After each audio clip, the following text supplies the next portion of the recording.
Praise the lord. ఈరోజు దేవుని వాగ్దానం కీర్తనల గ్రంథము 15వ అధ్యాయము. యెహోవా నీ గుడారంలో అతిథిగా ఉండదగిన వాడెవడు? నీ పరిశుద్ధ పర్వతము మీద నివసింపదగిన వాడెవడు? యథార్థమైన ప్రవర్తన కలిగి నీతిననుసరించుచు హృదయపూర్వకముగా నిజము పలుకువాడే. ఒక్కోసారి మనం ఏం చేస్తామంటే అనుకున్న వాళ్ళు తప్పు చేసినా కూడా మనం ఏం చేస్తాం, వాళ్ళ తప్పులు దాచిపెడతాం. కానీ యథార్థమైన ప్రవర్తన కలిగి నీతిని మాత్రం మనం వదిలిపెట్టకూడదు. ఎందుకంటే దేవునికి ఇష్టమైన వారిగా జీవించాలంటే నీతిని అనుసరించాలి, హృదయపూర్వకంగా నిజము పలకాలి. అట్టివాడు నాలుకతో కొండెములాడడు, తన చెలికానికి కీడు చేయడు, తన పొరుగువాని మీద నిందమోపడు. అతని దృష్టికి నీచుడు అసహ్యుడు. అతడు యెహోవా యందు భయభక్తులు గలవారిని సన్మానించును. ఇప్పుడు మన ఇంటికి ఎవరైనా దేవుని నమ్మిన వాళ్ళు లేదా బ్రదర్స్ కానీ పాస్టర్లు కానీ దేవుని నమ్ముకున్న వాళ్ళు ఎవరైనా మన ఇంటికి వచ్చారంటే అసలు ఒక దేవుడే మన ఇంటికి వచ్చారన్న ఆనందం మనకు కలుగుతుంది. వాళ్ళని రిసీవ్ చేసుకుంటాం కానీ వాళ్ళతో మాట్లాడటం కానీ ఎంత ప్రేమ. దేవుడే ఎటువంటి అర్హత లేని నా ఇంటికి నా తండ్రి పంపించాడు అనే కృతజ్ఞత, అనే తలంపు, అనే ఆలోచన మీకు వచ్చిందంటే ఖచ్చితంగా దేవుడు మనతో ఉండట్టే. అతడు యెహోవా యందు భయభక్తులు గలవారిని సన్మానించును. అంటే ఇప్పుడు ఎవరైనా బ్రదర్స్ కానీ పాస్టర్స్ కానీ మన ఇంటికి దైవజనులు వచ్చినప్పుడు మనం వాళ్ళని రిసీవ్ చేసుకొని ప్రేమతో రిసీవ్ చేసుకొని వారు చెప్పే వాక్యం విని మన ఇద్దరం కలిసి ప్రార్థన చేసి దేవుని స్తుతించాలి. కానీ కొంతమంది ఏం చేస్తారంటే కనీసం ఇంట్లో కూడా రానివ్వరు.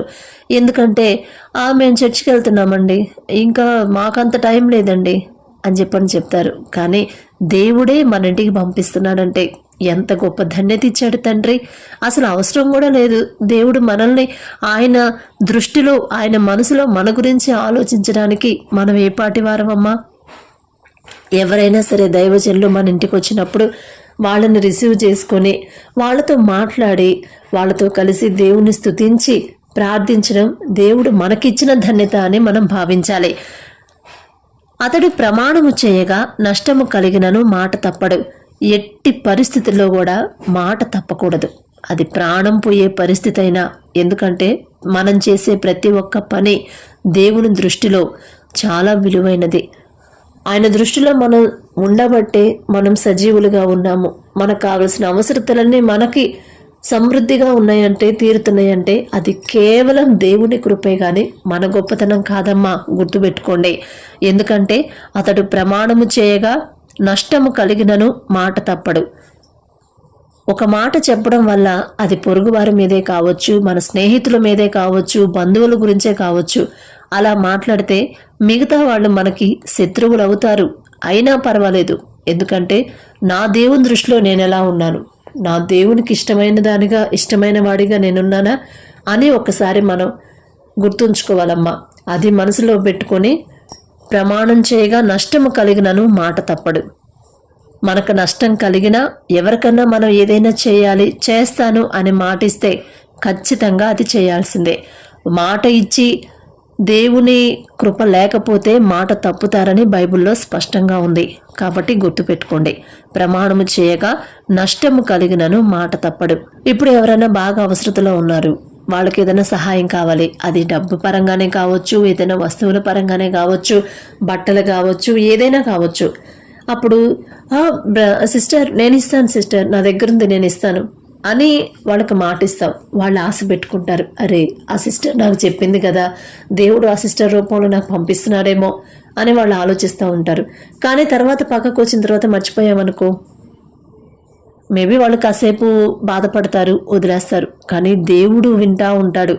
మాట ఇచ్చింది, చేసిందా, ఆ మాట నెరవేర్చిందా, ఇస్తానన్నది ఇచ్చిందా అని ఖచ్చితంగా దేవుడు మన మీద ఆయన దృష్టి ఉంచి మనం చేసే ప్రతి పని కూడా ఆయన చూస్తూ ఉంటాడు. కాబట్టి అతడు ప్రమాణము చేయగా నష్టము కలిగినను మాట తప్పడు. తన ద్రవ్యము వడ్డీకియడు. వడ్డీలకు ఇస్తున్నాం కదండి ఇప్పుడు. అబ్బే అది చిన్నదే సిస్టర్, ఎంత 2 రూపాయలు 3 రూపాయలే. అసలు వడ్డీకి ఇవ్వకూడదనే బైబిల్లో ఉంది. ధర్మ వడ్డీ ఇదేం తప్పు కాదే అని చెప్పని అంటారు. అంటే మనం తప్పు చేసి కూడా మళ్ళీ దాన్ని సమర్థించుకుంటాం. ఎంత తప్పు అండి అది. దేవుని దృష్టికి ఇది ఎంత తప్పు. అది తప్పు అనకపోతే దేవుడు బైబిల్లో ఎందుకు రాపిస్తాడండి? మనం ప్రాణం పోయినా, మనకు లాభం లేకపోయినా పర్వాలేదు, మనకు అవసరమైనప్పుడు తండ్రి ఇస్తాడు. అప్పుడు మనకెందుకు భయం? భవిష్యత్తులో నాకెలా ఉండిద్దో, ఏమన్నా ఇద్దేమో, ఒకవేళ ఉద్యోగం పోతే అప్పుడు నా పరిస్థితి ఏంది, నా పిల్లల పరిస్థితి ఏంది? అదే ఇప్పుడు ఎవరికైనా వడ్డీకి ఇచ్చామనుకో, అప్పుడు వాళ్ళు ఎంతో కొంత వడ్డీ వస్తుంది కదా, దాన్ని బట్టి నా పిల్లలు నేను ఉండొచ్చు కదా క్షేమంగా అనుకుంటాం. కానీ చాలా తప్పు బ్రదర్, సిస్టర్. ఎందుకంటే దేవుడు మనకి ఉచితంగా ఇస్తున్నాడు. దేవుడు ఇచ్చిన దాన్ని మనం ఇతరులకు కూడా అవసరతలో ఉన్న వాళ్ళకే ఇవ్వాలి. అవసరతలో ఉన్న వాళ్ళకి ఇస్తే వాళ్ళు మనకి థ్యాంక్స్ చెప్పడం కన్నా మనకు ఆ మనసు ఇచ్చిన తండ్రిని గొప్పపరచాలి. ఆ ఘనత అంతా మన తండ్రికి రావాలి. అందుకని ఎట్టి పరిస్థితుల్లో కూడా మీ దగ్గర ఒకవేళ డబ్బు కానీ ఏదైనా సరే వస్తువులు కానీ ఉంటే వడ్డీలకు మాత్రం ఇవ్వద్దు. నాకు తెలిసిన వాళ్ళు చాలామంది కూడా అంటే మా బంధువుల్లో కానీ తెలిసిన వాళ్ళు కానీ చుట్టాలు కానీ వడ్డీలకు ఇస్తున్నారు. అరే అది తప్పు కదమ్మా, బైబిల్లో ఉంది కదా అని చెప్పినా కూడా మాట వినట్లేదు. నాకేమో బాధ. అరే ఏంది, బైబిల్ చదివేవాళ్ళు, ప్రతి వారం చర్చికి వెళ్ళేవాళ్ళు ఇదేంటి వాక్యం తప్పిపోతున్నారు, వడ్డీకి ఇవ్వకూడదని ఉంది. ఇదేం కాదులే, చిన్నదేగా, అది దేవుడు చూస్తూ ఉంటాడా? అయినా నేనేమన్నా 10 రూపాయలకి 15 రూపాయలకి వడ్డీలకు ఇచ్చానా? ఏదో 2 రూపాయలు 3 రూపాయలు, అది తక్కువే కదా అని మనం చేసే తప్పును కూడా మనమే సమర్థించుకొని దేవునికి దూరం అవుతున్నాం. దేవుడిచ్చే ఆశీర్వాదాలను కోల్పోతున్నాం. గమనించండి. తన ద్రవ్యము వడ్డీకియడు, నిరపరాధిని చెరుపుటకై లంచము పుచ్చుకొనడు. ఏదైనా పని చేయాలంటే మరి చేస్తే నాకేంటి, సరే చేస్తాను, అది కొంచెం రిస్కే. నిరపరాధిని చెరుపుటకై లంచము పుచ్చుకొనడు, ఈ ప్రకారము చేయువాడు ఎన్నడును కదల్చబడడు. మన జీవితంలో మనకు ఎన్నో కష్టాలు వస్తూ ఉంటాయి. మన అనుకున్న వాళ్ళు, మన ప్రియమైన వారు, మనం ఎంతో ప్రేమించిన వాళ్ళు మన కళ్ళ ముందే మనకు దూరం అయిపోతారు. అప్పుడు మనకు అనిపించింది, అరే ఇదేంటి, అసలు తప్పులు చేసి అన్యజనులు అందరూ బాగానే ఉన్నారు, వంకరదారిలో నడిచేవాళ్ళు బాగానే ఉన్నారు, నేను ఇంత నీతిమంతుడుగా ఉన్నాను, కానీ నాకే ఎందుకు ఇలా జరుగుతుంది? అంటే దేవుడు నాతో లేడా అని చెప్పనని మనం అనుకుంటాం. మనం ఏదో నీతిమంతులు అని మనం అనుకుంటాం. కానీ మన వెనక చూస్తే ఎన్ని పాపాలు, ఎన్ని తప్పులు చేసామో తండ్రికి తెలుసు. కాబట్టి మనం ఎప్పుడు ఎన్నడూ కదల్చబడకుండా ఉండాలంటే యథార్థమైన ప్రవర్తన కలిగి ఉండాలి, హృదయపూర్వకంగా నిజము పలకాలి, పొరుగువారి మీద నింద మోపకూడదు, పక్కనోళ్ళకి కీడు చేయకూడదు. మేలు చేయకపోయినా పర్వాలేదు కానీ కీడు మాత్రం చేయకూడదు. గుర్తుపెట్టుకోండమ్మా బ్రదర్స్ అండ్ సిస్టర్స్, మనం మేలు చేయకపోయినా పర్వాలేదు, కీడు మాత్రం చేయకూడదు. ఎందుకంటే వాళ్ళకు చేసే కీడు మరలా మనకు వచ్చింది, మన పిల్లలకు కూడా వచ్చింది. దేవుడు ప్రతి ఒక్కటి చూస్తూనే ఉంటాడు. మనం చేసే తప్పు ప్రతి ఒక్కటి అక్కడ రాస్తూనే ఉంటారు. గుర్తుపెట్టుకోండి. తన పొరుగువాని మీద నింద మోపకూడదు. నీచుడు, ఇప్పుడు ఎవరైనా తప్పులు చేస్తున్నారనుకో, అరే ఏంది ఎప్పుడు అసలు వద్దన్నా కూడా అదే పని చేస్తూ ఉంటాడు, అబ్బే ఎన్నిసార్లు చెప్పినా కూడా వినడు, చిచ్చి ఎలాంటి వాళ్ళకి మనం దూరంగా ఉండాలి, మనం అలా చేయొద్దు అసలు అని మనం అనుకుంటాం. అది మన మనసు కాదమ్మా, కాదండి, దేవుని మనసు. దేవుడిస్తేనే ఆ మనసు వచ్చింది. అంటే వాళ్ళు అన్ని తప్పులు చేసినా కూడా వాళ్ళ లైఫ్ బాగానే ఉందంటే అది తప్పు కాదేమో అనుకుంటాం. కానీ ఎప్పుడైతే వాళ్ళు చేసేది తప్పు అని మనకు తెలిసినప్పుడు ఆ తప్పు మనం చేయకుండా వాళ్ళకు దూరంగా ఉంటామో అది దేవుని మనసుని మనం గ్రహించాలి. యెహోవా యందు భయభక్తులు గల వారిని సన్మానించుము. వాళ్ళు ఎలాంటి వాళ్ళో మనకు తెలియదు. ఇప్పుడు చాలామంది అంటూ ఉంటారు, దేవుడు నమ్ముకున్న పాస్టర్ గారా, ఆయన అట్లా చేస్తాడు, ఈయన ఇట్లా చేస్తాడు అని అనుకుంటాం. అసలు వాళ్ళ గురించి మనకెందుకండి?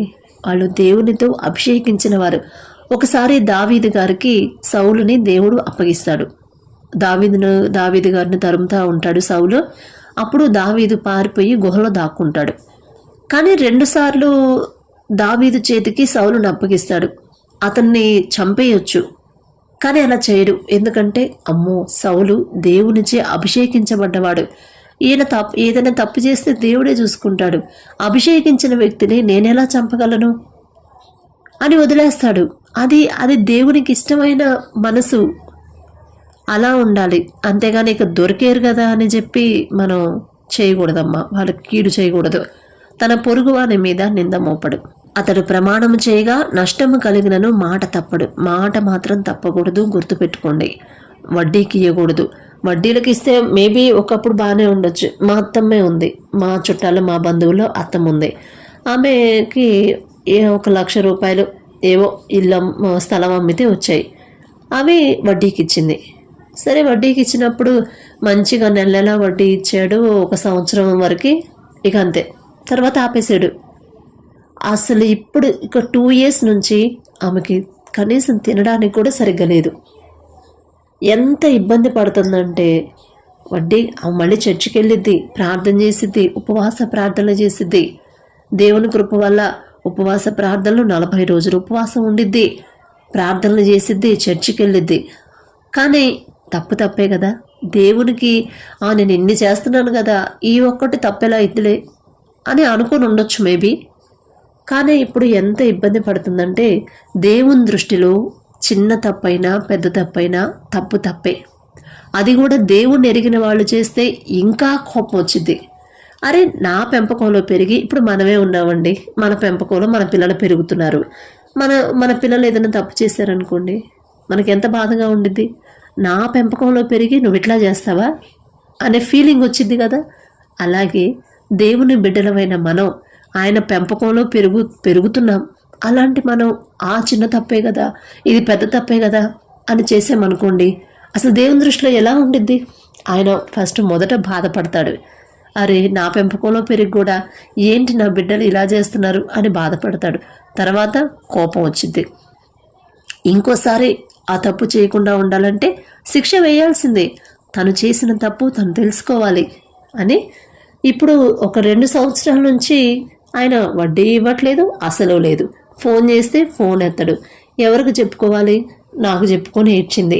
అయ్యో, తప్పు కదా అత్తమ్మ, అసలు మనం దేవుణ్ణి ఎరిగిన వాళ్ళం, బైబుల్ చదివే వాళ్ళం, ప్రార్థనలు చేసేవాళ్ళం, మనం వడ్డీకి ఇవ్వడం ఏందత్తమ్మ, తప్పు కదా అంటే, అమ్మ నేను అంత కొంచెమేనమ్మా ఇచ్చింది, ఎంత చిన్న తక్కువే వడ్డీకే ఇచ్చాను, అవతల వాళ్ళు అయితే ఎంత ఎక్కువ ఇస్తున్నారు తెలుసా అంటుంది. వాళ్ళదే మనకు అనవసరం. మనం ఎలా ఉన్నాం, దేవుని దృష్టిలో మనం ఎలా ఉన్నాం అన్నదే కదా మనకి ఇంపార్టెంట్. ఇప్పుడు కూడా ఇవ్వలేదు, దేవుని పాదాలు పట్టుకుంటుంది. అలా అని వెధవరాలు పాపం ఎవరు లేరు. మన దేవుని పాదాలు పట్టుకున్నప్పుడు ఆమెకు కావాల్సిన అవసరతలు ఏదో ఒక రూపంలో దేవుడు పంపిస్తానే ఉన్నాడు. తండ్రి ఎంత గొప్ప తండ్రి కదా. మనం తప్పు చేసినా కూడా తండ్రి మనల్ని విడిచిపెట్టడు, కోపడతాడు, శిక్ష వేస్తాడు, తప్పుదారిలో నడిస్తే సరైన దారిలో నడిపిస్తాడు. మరలా మన అవసరతలు ఆయనే తీరుస్తూ ఉంటాడు. ఏదో ఒక రూపంలో అత్తమ్మకి సహాయం పంపిస్తూనే ఉన్నాడు. చెప్పాను, అత్తమ్మ అట్లా చేయొద్దమ్మా, ఇంకొకసారి అలా చేయొద్దంటే, అమ్మో ఇంక నేను చేయనమ్మా, నా దేవుని దృష్టిలో నేను ఎంత తప్పు చేశానో నా తండ్రి నాకు తెలిసేలా చేశాడని దేవుని పాదాలు పట్టుకొని అడుగుతుంది. అట్లా మనం ఎవ్వరికీ వడ్డీకి ఇవ్వకూడదు. 1 రూపాయి ఆశించి కావాలంటే దేవుని పాదాలు పట్టుకోండి. ఖచ్చితంగా మీరు గనక కన్నీటితో దేవుని పాదాలు పట్టుకుంటే ఖచ్చితంగా ఇస్తాడు. మన తండ్రి మాత్రమే ఇవ్వగలడు. నిరపరాధిని చెరుపుటకై లంచం పుచ్చుకొనడు. లంచం తీసుకోవద్దు. అది మీరు ఉద్యోగం చేస్తున్నా, ఏ పని చేస్తున్నా కూడా, సరే ఈ పని చేస్తాను మరి నాకేంటి, న్యాయంగా డబ్బులు తీసుకోండి, అంతేగాని లంచం అంతకు మించి తీసుకోకూడదు. గుర్తుపెట్టుకోండి, ప్రతి ఒక్కటి మనం చేసే ప్రతి కార్యానికి అక్కడ లెక్క చెప్పాలమ్మా, గుర్తుపెట్టుకోండి. ఈ ప్రకారం చేయువాడు ఎన్నడూను కదల్చబడడు. ఇలా ఉంటే ఇక మనం కానీ, మన ఇంట్లో కానీ, మన బంధువుల్లో కానీ, నీ పక్కన 1000 మంది పడినా నీ కుడి ప్రక్కన 10,000 మంది కూలినను ఏ అపాయము మీ వద్దకు రాదు అన్నాడు. ఎప్పుడు రాదు? ఈ ప్రకారం మనం నడుచుకుంటా ఉంటే, దేవుని వాక్య ప్రకారం మనం నడుచుకుంటా ఉంటే మనకు ఎటువంటి ఆపద రాదు, ఎటువంటి లేమీ కూడా కలగదు. కాబట్టి దేవుని కృపలో అందరూ ఈ విధంగా నడుచుకోవాలని దేవుని కృపను బట్టి మిమ్మల్ని హెచ్చరిస్తున్నాను. Praise the lord.